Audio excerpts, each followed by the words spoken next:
Welcome back to the X Zone, everyone. I'm Rob McConnell. We're coming to you from our broadcast center and studios in Hamilton, Ontario, Canada. To find out more about the X Zone Broadcast Network, where you can listen to us 24/7, 365 with our compliments, visit www.xzbn.net, and that is for all the X Zone Broadcast Network programming, including, Kevin Randall's A Different Perspective, Larry Lawson's Paranormal Stakeout, Gwilda Wiyaka, Mission Evolution, Sharon Lynn Wyeth, Know the Name, Know the Genius in You, just to name a few of them. And of course, Dr. Bernie Beitman's Connecting with Coincidence. www.xzbn.net. And for the program listing for the X Zone TV channel on Simul TV, by the way, we're channel number 21, www.simultv.com. My guest this hour, Exonation, is a gentleman we've had the pleasure of having on before. Mack Maloney is his name. He grew up in Dorchester section of Boston and was taught to read and write by the nuns at St. Anne's School. His father was a veteran of World War II, and he used to read military books all the time. As a child, Mack started reading them too. Along with a lot of science fiction, he received a Bachelor of Science in Journalism and a graduate degree in filmmaking from Emerson College. He was a sports reporter for 2 years after college before joining corporate America as a publicist for General Electric Company. Mack started writing books in 1984 and has been doing it full-time since 1987, penning over 30 books. Joining me now from the city of the World Series winners, Boston, is our guest this hour, Mack Maloney. And Mack, welcome back to the X Zone, and congratulations to all the Boston Red Sox fans. Thank you, Rob, and thank you. Mack, are you still doing your show? Yes, right. We do our radio show, Mack Maloney's Military Exiles show, once a week. Excellent, because I'm trying to get as many listeners to listen to your show as possible, because thank you. You guys are great. I'll tell you that. I listened to a couple of your shows, and it was really well done. Oh, okay. You sure as us? Yeah. Okay, all right. Yeah, Just don't you know? Just checking. So tell me, how did you celebrate the win of the World Series? Well, it was. We live about a half hour north of Boston, and Boston is a very small city. People might think it might be like New York or a bigger city, but it is. It's very small. All the streets are very tiny, and because it's an old city, and you just know when you go down there, any kind of anything, even just a regular baseball game, the traffic is tied up for hours. There was about 3 million people in there today, and wow. I said, no, I'll just watch it on TV. So I had a beer with lunch, and that was it. It's funny how things turn in this world of ours. It was just a few years ago when Boston had that horrific Boston Marathon bombing, and yep. Boston was in the news, in the forefront, and of course everyone's heart went out to all the Bostonians and the people who were involved, casualties of that horrific act. And to see the people celebrating in the streets because of the win of the World Series, man, right. that was great. Right. That was and that great. Was a very unlikely World Series win, to tell you the truth. Yeah. I don't want to go out too far down baseball land, but, they won that World Series with a .70 batting average. I mean, that's terrible. If you had .7, if you had a 170 batting average during a regular season, you'd be benched. But they got key hits that year. It was almost like it was meant to be. And anyway, congratulations to all the Boston fans. It was a great series. I thoroughly enjoyed watching it. Yes, let me ask you something. What was the Gallipoli disappearance that I'm reading about here? Right. Okay. Well, that's. I think it's the first story in my new book, Mack Maloney's Haunted Universe. And what it was is it's actually, I think, pronounced Gallipoli. It's a place in Turkey. During World War I, British, Australian, and New Zealand troops were part of an invasion of Turkey. Turkey was on Germany's side, so the British thought that they could get a foothold in Turkey. So they invaded Gallipoli in Turkey, and they were just mowed down. It was just one of the most horrific things in World War I, which had a many number of horrific things. As I say, lots of Commonwealth soldiers actually killed. There's a movie called Gallipoli that Mel Gibson stars in, and it really is graphic on how bad this battle was. Anyway, there was this 100-man company from Britain called the Sandringhams, and they were actually made up of servants and people who worked on the Sandringham estates in the United Kingdom. They actually formed their own military unit, went through training, and now they're over in Gallipoli, and they were sent forward just into the meat grinder. And the last anyone saw, now there's 100 people walking into smoke. They never came out the other side. They had periodic ceasefires so people could go out and collect their dead. Never found anyone from this company. No one in the 100-man company was ever found. No uniforms, no weapons, no remains, nothing. It's as if they walked into another dimension or place in space and time. Something. And even the person who was the, let's say, commander-in-chief of British forces at that time, someone asked him about it, and he says, we don't know. It was a very unexplainable thing, or he had some kind of quote like that. And, who knows? It's just odd that all 100, I mean, wherever they went together type thing. Is this the only story of a disappearance of soldiers that over the years you came across? No, there's actually lots of them. World War One especially, it was just a horrible, war. Just people, the trench warfare was just awful. It's just awful. There's no other way to describe it. Just tens of thousands of soldiers dying every day for it seemed like no reason. But there was a battle in a small town in Belgium that I'm not even going to try to pronounce the name. And but a very small town, but this is where the Germans' trench was and where the British trench was. This is August of 1917, and it was the rainiest season, summer they had ever had. They'd had in like hundreds of years in France, wouldn't you know it? Right in the middle of the war, and it created so much mud and so much dirt had been churned up by artillery shells. They counted 1 million artillery craters just within 2 or 3 miles of this place. That's how heavily bombarded it was. Churns up. The dirt gets wet, it becomes mud, and it becomes mud that's like, in some cases 10, 12 feet, down. Wow. And people would get stuck in it. They'd get sucked under, never to be seen again. And this went on for 4 or 5 months. And when the battle was over, more than 500,000 people on both sides were killed or wounded, and almost 100,000 of the soldiers who died were never identified, never seen. So somewhere in the ground there is just a lot of human remains. I mean, it's as crazy as it sounds. The name of your new book, I believe, is Mack Maloney's Haunted Universe? Right. And where is it available, Mack?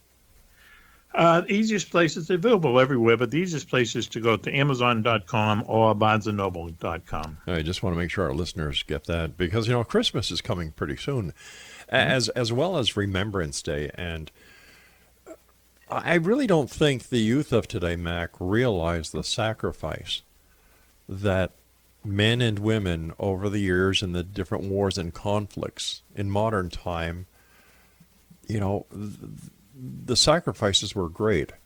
Right. And it's I think it's almost impossible for people to appreciate, what people did, especially in World War II.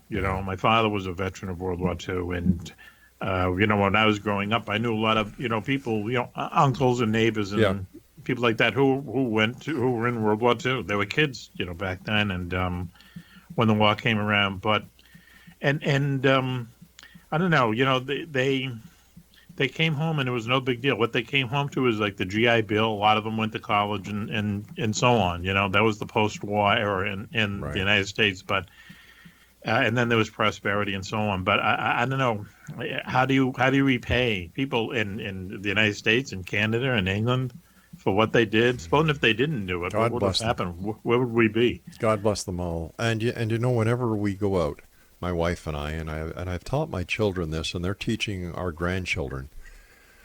When you see a member of the armed forces in uniform, or even if they're not in uniform, but they're in the armed forces, go over and say thank you. Yeah, I'll buy him a drink. Exactly. Like I'm a member of the Canadian Legion. All my uncles were in World War II, and when I see the youth of today, and it's a totally different world, and they have no idea Right. Things have changed. That's the Yeah. thing. It's in a way, it's kind of interesting because the wars we fight these days are not the wars that we fought World Sure. War II. Mac, I Certainly, hate to do this to you, buddy, but being in the radio business yourself, you know that these breaks are hard and we have to Oh take yeah. them. So, Mack Maloney's my special guest. He's the author of a new book, Mack Maloney's Haunted Universe. His website is MackMaloney.com, and his books are available on Amazon.com. I'm Rob McConnell. Mac and I return on the other side of this break. Don't go away. And to all the members of the military who are listening to this show right now, thank you for your service. We'll be back. Don't go away.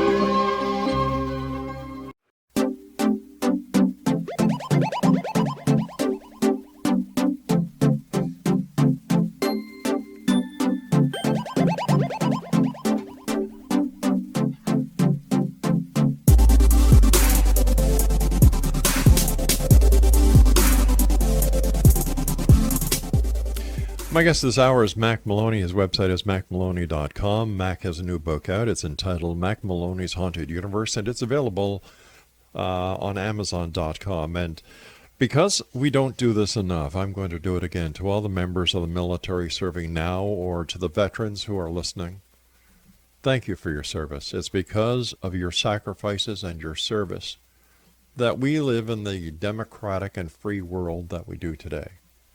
And And as we were saying before the break, Yeah. I don't think people, they're not reminded enough of something like that. And when time goes by and, things kind of get, foggy and, as the years go by, True. let's say. But, there are other countries, I'm talking about America right now, there are other countries, certainly, even the Russians, who really honor their veterans. I mean, I don't know why we don't do it in the United States. So, but we should. Well, here in Canada, what we do is we have Remembrance Day or Armistice Day. Mhm. And at 11 o'clock, at 11, we have 2 minutes of silence. Mm-hmm. And in every city across Canada, there is a monument to remind us how lucky we are and how thankful we should be and are to the military and those who have fought in the conflicts as well as in the world wars. Yep. And I agree with you 100%. it's something that I hope, like, I can instill it in my children. I can instill it and work with my children to instill it in their children. And I think that this is very important, that every member of society realize the sacrifices that have been made in order to give them the democracy and the freedoms that 9 times out of 10 they take for granted. Right. Yeah, because they've grown up. I mean, we've had several generations now grow up in time of relative peace, Yeah. and they don't realize. Every once in a while you run into someone. Like my wife's father was in World War II. In fact, he was the youngest Marine on the Battle of Okinawa. He Wow. was 15 years old when he went into the Pacific War. But anyway, he's just someone who fought the battle, came home, became an English teacher, was an English teacher for 30 years, raised a family of 5, and just kind of like went about his business, But when he told me the things that he saw and what happened and how he kind of played a part in this major part of history, it's almost overwhelming. You almost had to experience it yourself, I think, to Yeah. really appreciate it. My wife and I, we had to go to Hawaii to do a TV production. So my wife and I, when we were off the set and away from the production, we actually went over to Honolulu, and we went to Pearl Harbor. Sure. And I must tell you something. Now, I consider myself to be a seasoned ex-cop. I've seen a lot, and I've done a lot. But being there was a feeling that I'll never forget. Yeah, emotional. Yeah. Very emotional. And ship that goes in and out of that Pearl Harbor, they have the crew come out and stand on deck and salute the remains of the USS Arizona. Still do it to this day. There's still sailors, who are entombed down in at the bottom of Pearl Harbor, and the USS Arizona is still there. Were you in the military, Mac? No, I wasn't. My family. I'm from a military family, but I'm not. As I said, my father was in World War II. I had uncles who were in the Korean War. My brother was in the Vietnam War. And the people we do the radio show with, they're both, one's a Air Force veteran, one's a Navy veteran. I'm surrounded by veterans, but I don't think I would have been military material, to tell you the truth. My favorite cousin, when I was growing up, was so proud. He joined the U.S. Marines, and just as he was landing in Vietnam, his what are they called? What are those ships? Those barges? Landing barge? Yeah, sure. Yep. Yeah, was going ashore, and before he even set foot on the soil, he was dead. Dead? Dead. Yeah. Wow. What happened? You mean he was shot dead? Yeah, he was shot. Oh, that's terrible. Yeah. Oh, and anyway, I guess what I'm trying to get across to the listeners tonight, Mac, and I know that this is what you do with your show, is that the military plays a very important part, and once for our freedom and democracy. Mm-hmm. It's not just our freedom too. This is what another thing that's kind of lost in the translation a little bit. Just the NATO powers, let's say. Oh yeah. They protect the entire world, and for the most part, and it's kind of, as I say, it's kind of lost in all the noise that happens every day. But someone's always going to be creating mischief somewhere. Of course. And you have to go, and you have to, in certain times you have to, not all the time, but in certain times you have a choice. Do nothing, or you have to kind of stand up for what's right. And, some people who are alive today, they saw that happen in the Gulf War. For instance, the first Gulf War was something that you had to really go and say, okay, enough's enough. The Falkland Islands War, as stupid as it was, you're making a point. You just can't invade someone else's island. That's right. I mean, you got to go down and do something about it. But let me ask you this, Mac, and I'm sorry for interrupting you. But when we look at what's happening at the southern border of the United States with these thousands and thousands of people who are telling the U.S. government, we're coming in, you're not going to stop us. Well, I'll tell you my thoughts on that. I'd appreciate that, and I respect that. Overall, long range, okay, is the way that you deal with that kind of problem is that you make it illegal for the large food corporations and different corporations that ring the southern border of our country from hiring people who are illegal. If it's against the law to hire someone who's illegal, then illegals won't come to this country looking for jobs. But they're looking for more than that, and they know that as soon as they get lost in the system, or if they're given asylum, they're going to get they're going to some will, some will, but the majority of them are here for financial reasons, right. And things are just horrible down in those countries, and they always are. Honduras and down there, it's just always kind of chaotic. Yep, been there. Right? But if you take away the incentive. Then they won't come in, and then the added benefit of that is, at least to Americans, is that then Americans will do those jobs and get paid, a decent wage. That's what it's all about. It's hiring cheap labor. That's what a vast majority of the immigrant quote unquote problem is about. So do away with that, and I think the problem goes away. How do you feel about the military going down there? Well, I really, really dislike discussing politics, but I'll tell you this: the military isn't going down there. It's not going to happen. You can't get 15,000 people down there in a week, even though it seems like you should be able to. We're in a political season here in the United States. The elections are next week, right?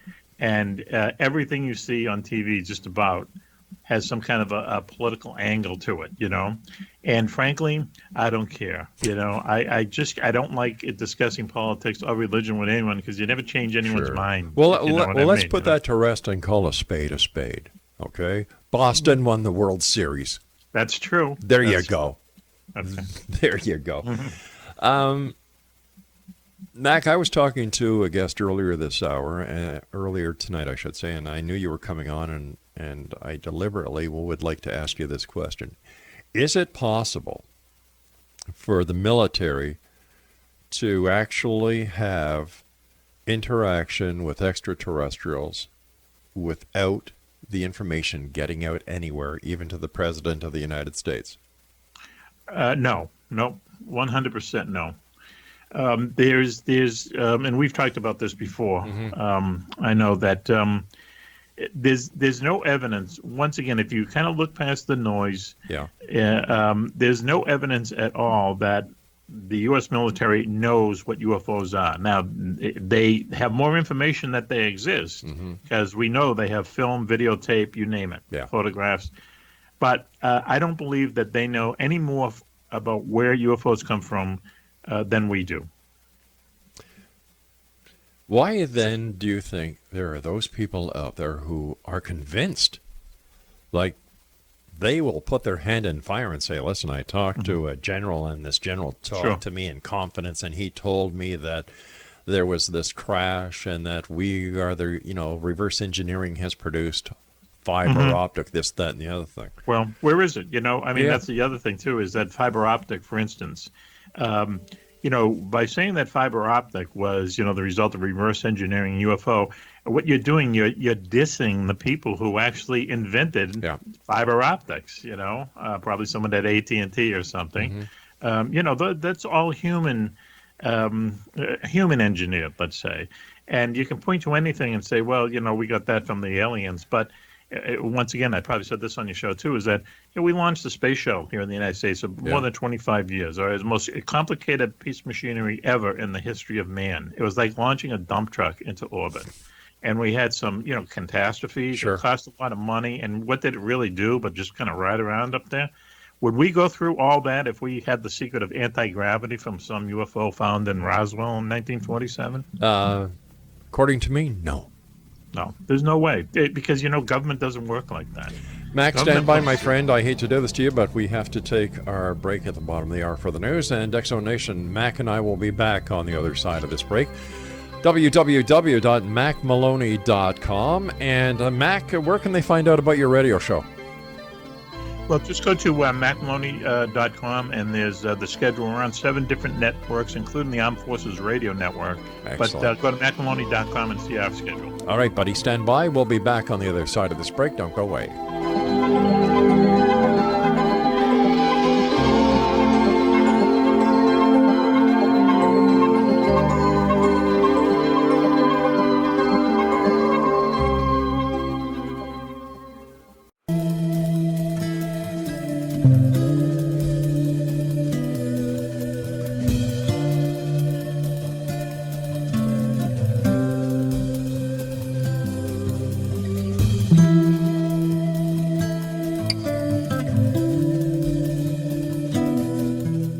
Exonation, Mack Maloney is our special guest this hour, www.mackmaloney.com. He's the author of a new book out entitled Mack Maloney's Haunted Universe, and it's available on Amazon.com.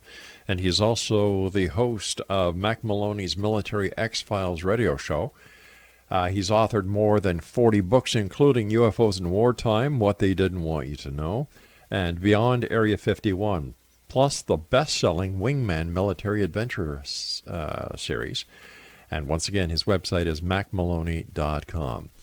As always, Mac, great having you on the show. And during the break with the news, you and I were discussing a story about UFOs. And as you were telling the story to me, I said, can we tell it on air? And you said, sure. So please, go ahead. I'm sure our listeners would love it. Well, a couple actually. On our show, we know a number of people. We have this small network of people who have worked for the U.S. military or have worked for the FBI or the CIA or any other three-letter agency. So one of them who works as a contractor to one of the agencies, what he would do every year is go down to D.C. and they would have these kind of workshops, combined workshops where there'd be someone from the State Department, from the Pentagon, from NASA, from the Justice Department, and so on. And they would give them a problem, and for the next 3 days they would discuss this problem. And the problem would usually be, if an ocean liner was hijacked, if an airplane was forced to land at JFK and had radicals and bombs on it, or just things that are kind of real life scenarios, let's say. Okay.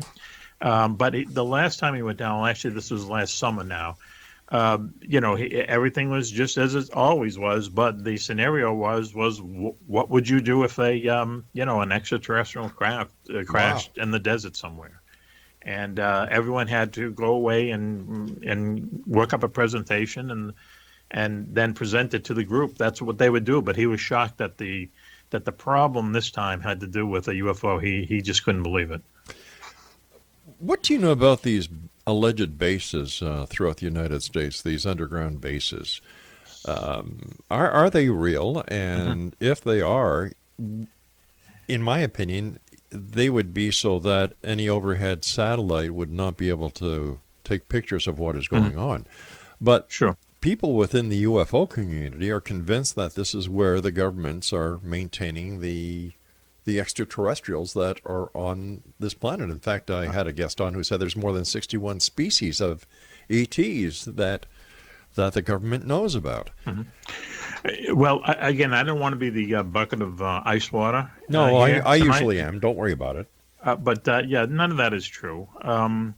These things don't exist, and once again, we are not in contact with aliens, ETs, or anything in a way that's going to affect us.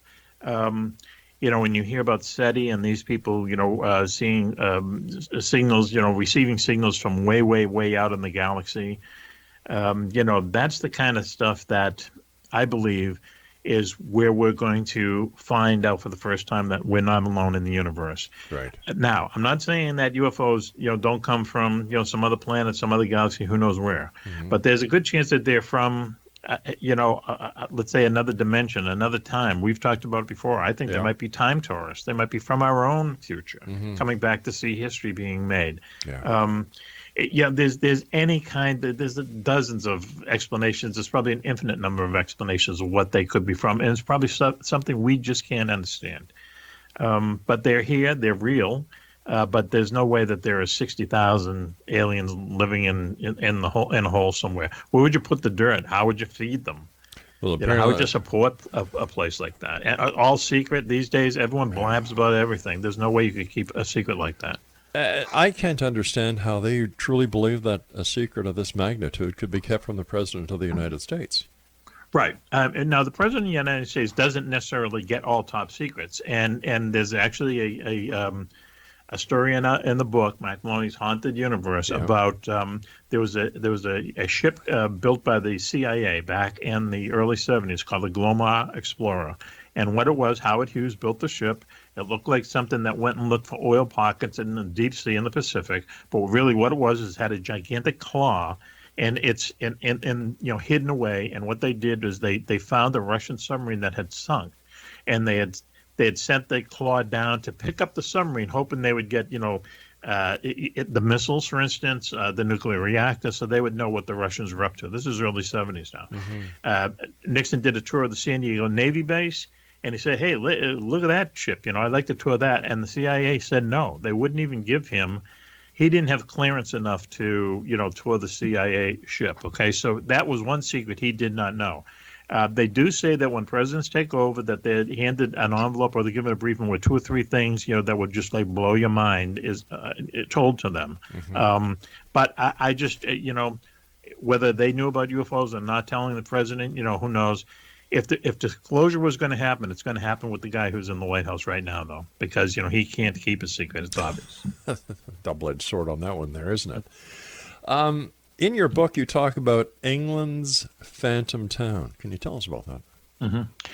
There's, it's just one of these, crazy stories where we have no explanation for it. But there was actually a place called Ogleton in West Lancashire, part of England. And it was a British town. It was a typical British town. It had its own postal code, had its own post office. It appeared on Google Maps. It had want ads in the newspaper for new jobs and so on, real estate. It had a local dating service and so on and so forth. But it didn't exist. If you went to the coordinates that it was given, on maps or on Google Maps, you'd go there and it was just an empty field. No one knows why this happened. No one knows who set it up. It seems like maybe some, who knows, British intelligence might have needed to create a virtual town for some reason. No one knows really. Someone said, we actually asked one of these friends of ours who appear on the radio show every once in a while, about this, and his response was, what better place for a government to hide secrets than a town that never existed, right?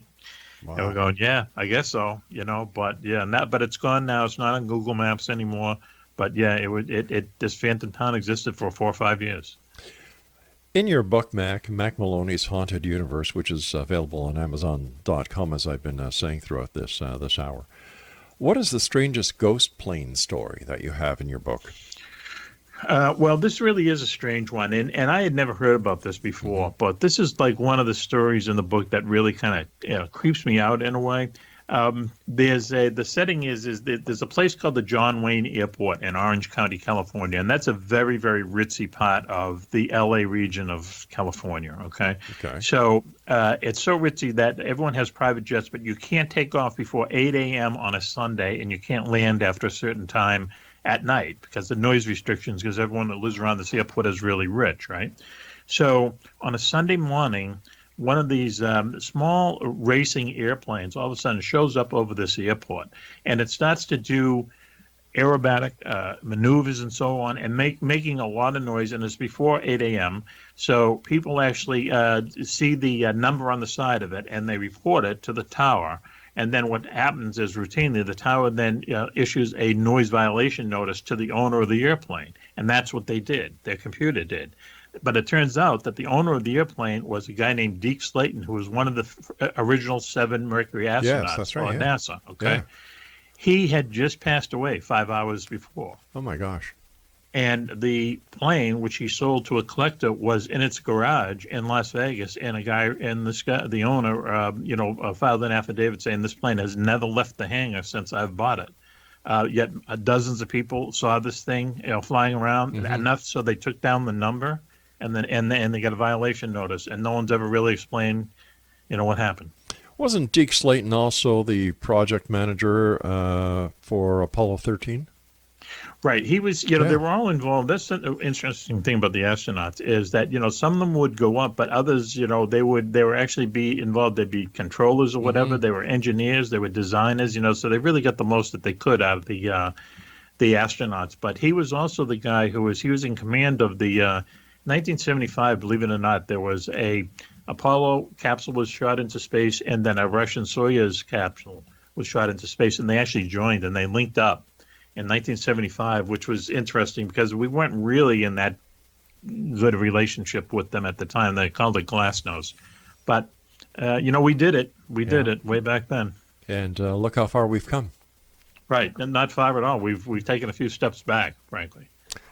What about ghost ships? Yeah, my favorite ghost ship story is it has to do with, and we have stories about ocean liners disappearing and all different kinds of ships, but this one just for some reason, it sticks with me. And it was just a fishing ship, a fishing vessel, small boat out of Taiwan called the High Six. And it would usually fish off of Australia. All right, why don't we do this? We've got to come up to our final break, and I'm sorry about this. Okay, that's fine. But Mack, stand by, buddy. Great having you with us. And Exonation, if you'd like to find out more about Mack Maloney, our guest this hour, visit his website, mackmaloney.com. And if you'd like to get a copy of Mack's newest book entitled Mack Maloney's Haunted Universe, visit amazon.com. Mack and I will return on the other side of this break as we wrap up this hour here in the X Zone from our broadcast center and studios in Hamilton, Ontario, Canada. Don't go away.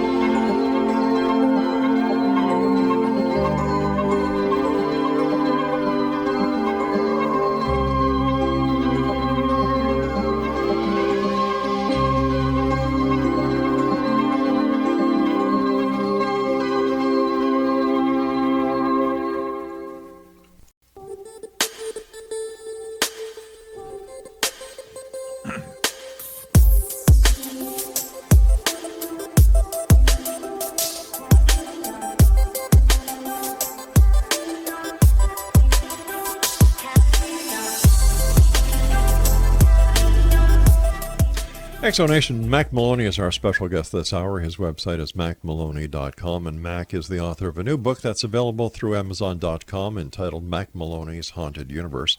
And Mack is the host of Mack Maloney's Military X-Files radio show, and to listen to Mack's radio show and to find out its broadcast schedule, visit mackmaloney.com.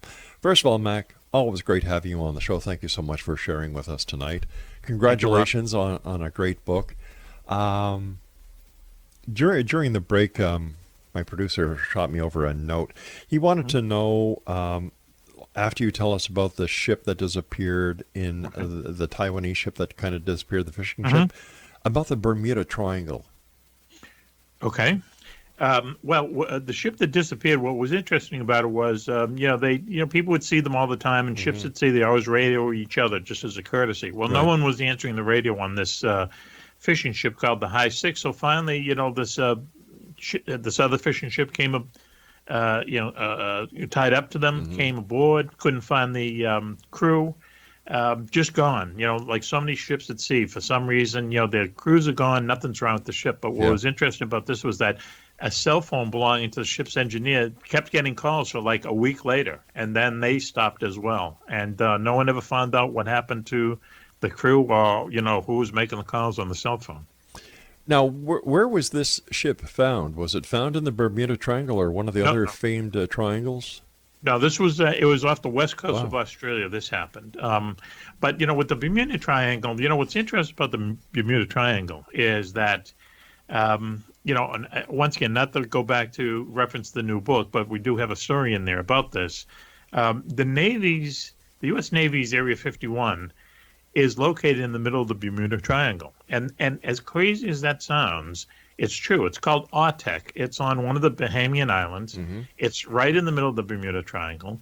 It's where the U.S. Navy, now they do this for sure because there's a trench there between the Bahamas and the coast of Florida that's very deep from the Gulf Stream, rolling by there for millions of years. And they test new equipment on the nuclear submarines off of this island. There's no doubt about it. It's called Andrews Island. But they also have a lot of radar gear and sonar gear there. The sonar gear is so good it can hear Russian Bear bombers over Norway. This is the sonar gear. Can hear Russian Bear bombers over Norway. Okay, that's how sensitive it is. Yet people see USOs down there all the time. They see UFOs down there all the time. And the Navy says, we never see any of this stuff. So it puts them in the position, well, is this stuff that you have, the billions of dollars worth of sonar and radar equipment, you say it doesn't work, or are you lying about not seeing this stuff? So, and once again, it's a lot of very unusual stuff goes on down there. A lot of top secret stuff goes on down there. It's right in the middle of the Bermuda Triangle, and very few people know about that. Unreal. Something else from your book I'd like to ask you about. Your best celebrity UFO sighting. Has to go to William Shatner, because he's like kind of the character. To say, he's Canadian. What can I say? He claimed in a book that he wrote, or an interview, that he was riding his motorcycle through the Mojave Desert and got stranded. And it was 130 degrees out and so on and so forth when he said a UFO appeared over him and guided him to a gas station. And that's how he survived the ordeal. But later on, that was in his biography, but he was interviewed by the New York Times, and he said his quote was, "I told the truth that I lied." So, did it happen? Who knows? Whatever. But, it's just kind of funny. My second favorite one is that Mick Jagger was camping in 1968 with his girlfriend, Marianne Faithfull, and they saw a UFO. And the biggest mystery about that is I can't imagine Mick Jagger camping, Exactly. This doesn't make sense. Yeah. Let me see. The best UFO story you found. Well, it happens to have happened off of Gander back in 1956. There's this military airplane, a transport airplane that was actually carrying crews back from duty in Europe. They was going to land at Gander, refuel, and go down to Passatonix River in Maryland. A huge UFO came up right from the ocean and rode alongside this airplane for quite a while. Huge, 300 feet across, 60 feet thick. And what was interesting about this is that there were a lot of air crews, pilots and navigators who just happened to be on this transport plane. They came up to, the crew compartment and also looked out the window. So you had like about 20 airmen as witnesses Expert to this witnesses. These guys are expert witnesses. They're just not witnesses. Right. Yeah. Yep. And military pilots are the best, witnesses of UFOs because they've seen everything. They know what Venus looks like in the daytime and so on. When they see something unusual, they know it. Wow.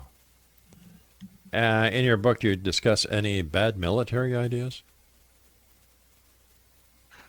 Well, there's a lot of bad military ideas, One of them was in 1958. Now, this is right after the Russians launched Sputnik. They actually had the first satellite, and we could see it. I can remember as a kid being out in our street and looking at this thing go over. Yeah. Well, the U.S. Air Force wanted to, improve the morale of the country, so they said they wanted to detonate a nuclear bomb on the moon and do it, on a day that, we could see it from Earth, okay? Carl Sagan, the very famous scientist, was someone who was actually lobbying for this. You're kidding. And And the Pentagon, to their wisdom, somehow, some way, the people in the Pentagon said, wouldn't it be easier if we just, landed a man on the moon? And that's what they wound up doing. The question is, if they couldn't get a satellite into orbit, how in the name of heavens were they going to get an atomic bomb on the moon to blow it up to steal the thunder away from the Russians? Believe me, they would have figured out a way.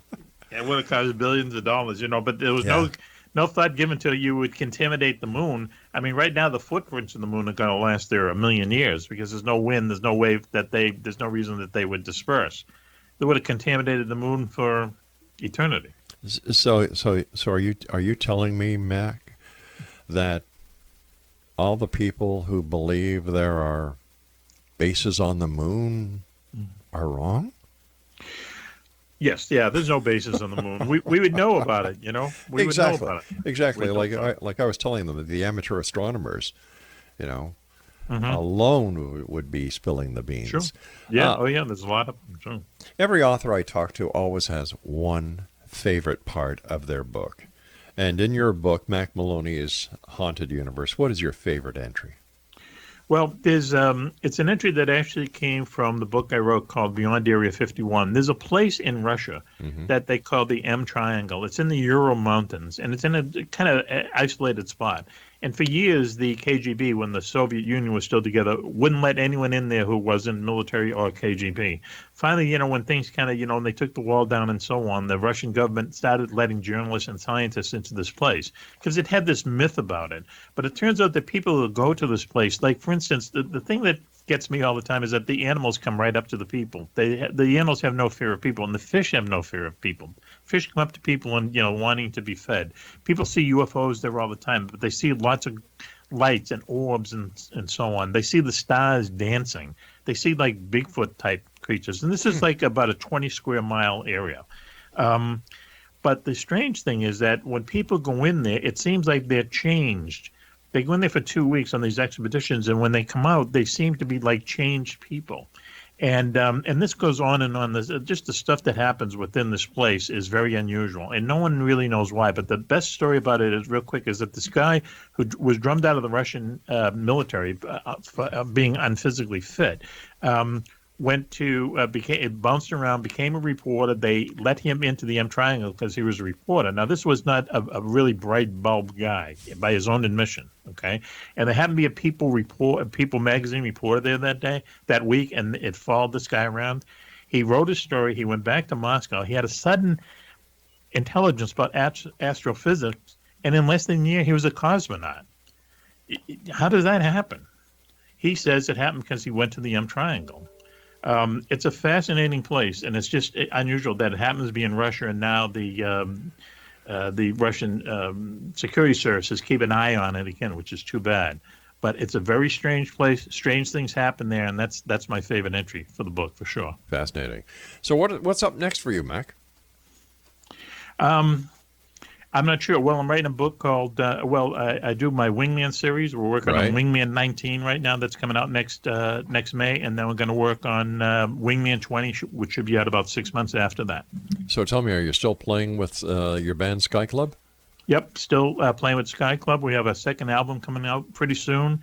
And it's all about UFOs and people I've met in the UFO community since I've been in the UFO community for the past 2 or 3 years or so.